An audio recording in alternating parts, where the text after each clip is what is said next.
Hey you guys, this is Mr. Sal. We're going to look at the quadratic formula. It's just another way of solving quadratics. It works for all quadratics as well. So thanks for watching. Don't forget to like, comment, and subscribe. This is the quadratic formula. And it's actually pretty nice because, if you didn't want to complete the square, you could use the quadratic formula, which is why we show it to you after we show you completing the square, of course, right? The quadratic formula, though, is a formula you have to memorize. It is not given to you on any tests or exams. Well, maybe the tests, I don't remember. But the exams, not. For sure, definitely not. But there's a good way to memorize the quadratic formula, and that is to listen to a song. The song is old now, but maybe some of you guys have heard of Skank and Pickle. No, I think I remember that name. The song is called "You Shouldn't Judge a Man by the Hair on His Butt." Oh my God. I would definitely remember that. And I'm not kidding, but that is how I memorized the formula myself. They say it really fast, but it's a funny song anyways. X, right? So you see, we should be getting two answers from this, because it's an x squared stuff.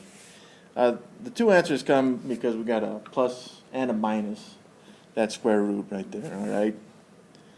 And notice on these ones now, we're not so concerned with a being 1, the coefficient of x squared, which is nice. So negative b plus minus the square root of b squared minus 4ac all over 2a. And once we know the a, b, and c values, all it is plug and chug. That's it. Now, if a was 0, which is why it can't be 0, it would just be a linear equation. This stuff wouldn't work, right? Because you can't have a 0 in the denominator.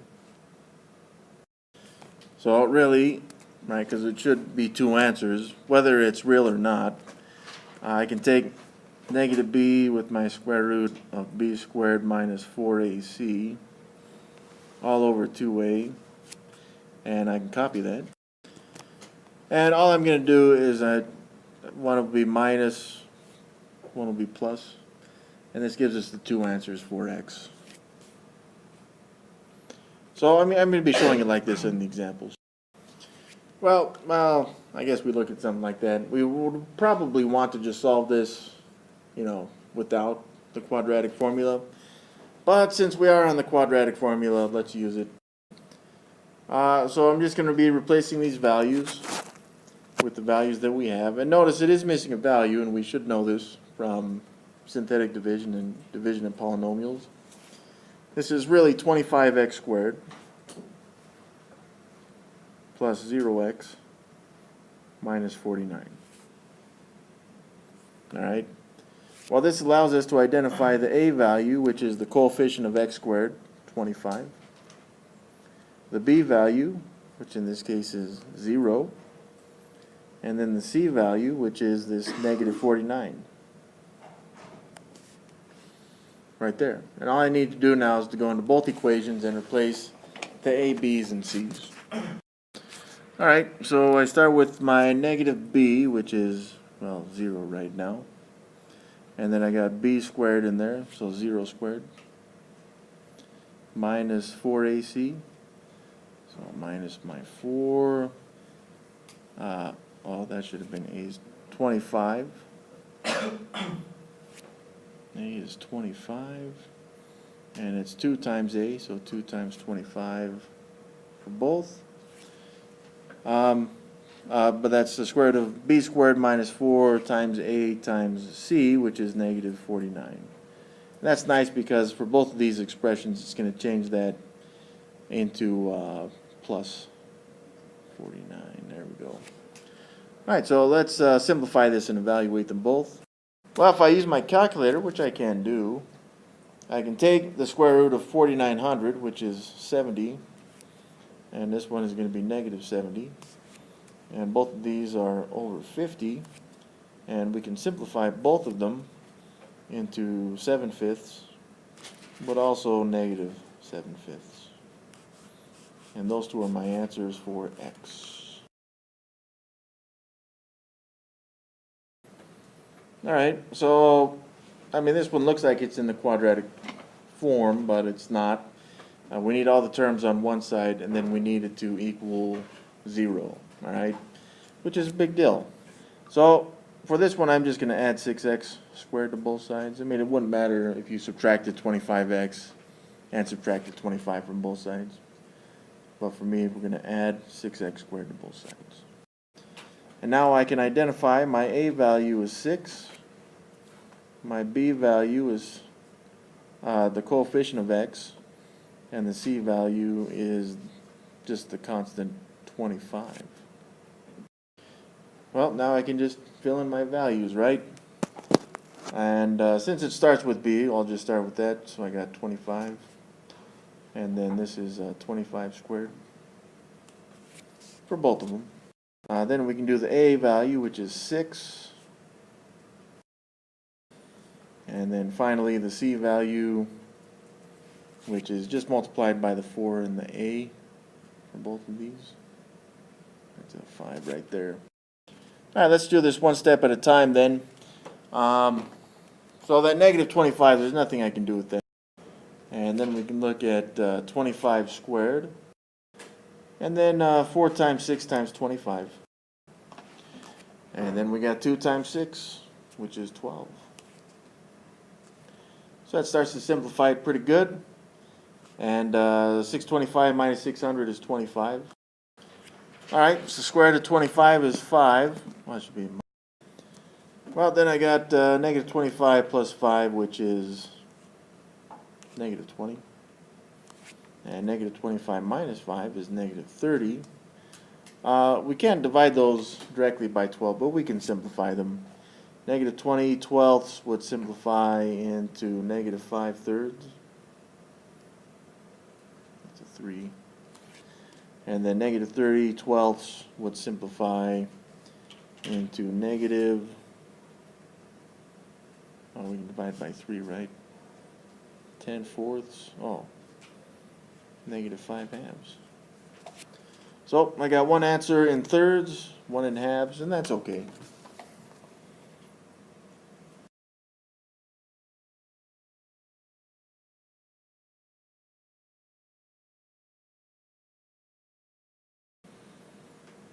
And let's go ahead and identify our values, right? We got a value that's negative 1. B value also negative 1. And a C value that is 20. So let's fill in, starting with the B's. That's a negative of negative 1, by the way, because it's negative B for both of them. And then I also got the B squared, so negative 1 squared in the parentheses, plus 4 times A times C. And in this case, A is negative 1 also. And then finally, C is 20. So let's evaluate these parts that we have. The negative of negative 1 is 1. And then plus the square root, negative 1 squared is 1. Plus 4 times negative 1 times 20, that would end up being a negative 80. All over negative 2. Same thing over here. We got the positive 1 plus the square root of 1. Well, sorry, that's minus 80. Again, over negative 2. Again, the only thing that changes is the plus and minus right there. Well, 1 minus 80 is negative 79. That's be a negative 2 there. Okay, quadratic formula time once again. Let's just start this one off by identifying our A, B, and C values. So, I have a super normal question. all right, the B value on this one is just the coefficient of x, which is 4. So B is 4, and then finally the C here is negative 1. All right, well, let's fill in the values. We'll start with B, which is 4. So we got 4 squared as well. And the A value is 1. So in the numerator and denominator there. And the C value is negative 1.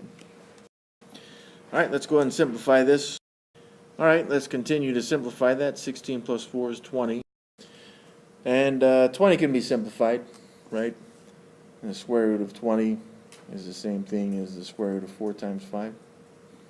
So it's really 2 times the square root of 5, because 4 is a perfect square. Now before I continue with this stuff that we got right there, is I'm going to split that up into 2 separate fractions because they can be simplified. So if I divide all these by 2, right, the denominator, because 4 and 2 go into 2, so I got negative 2 plus square root of 5. But I also got negative 2 minus the square root of 5. Again, those 2's cancel out right there. So I've got both answers, negative 2 plus or minus the square root of 5. Alright, well, once again, we'll identify the A, B, and C. This one, we'll do it as one full quadratic formula. The homework still wants them separated, as far as I remember seeing. But we can do it as one, just to kind of simplify it as well, because it's just conjugates, right? So to start off, we got the A value, the coefficient of x squared, which is 9. B, the coefficient of x, in this case, is 18. And C, the constant, is 4. Alright, well, let's fill in the blanks. So we'll start with our B values of 18. And yeah, we got that 18 squared. The A value is 9. And the C value is 4. So we can continue to evaluate this, but just doing it once just saves us a little time and writing. Alright, and then 324 minus 144. And let's just check, right, 180. That can be simplified into 6 and... Oh. I was thinking of 9 and 20, but 20 has a 4 in it, right? So 36. So fully simplified would have that 36 and 5. So that ends up being 6 times the square root of 5. And we could split this up into 2 separate fractions. So this gives us then negative 18 over 18 is negative 1. It's still plus or minus. And then we got 6 over 18, which is 1/3. And we got the square root of 5, which we'll just keep in the numerator. And this one answer expresses both answers, but we just didn't have to write as much. I mean, you could separate them at this point and then figure out each values, but that'll do it for us on this one.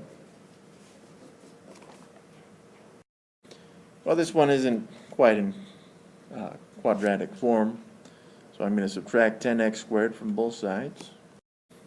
All right, and this gives us an A value of negative 10.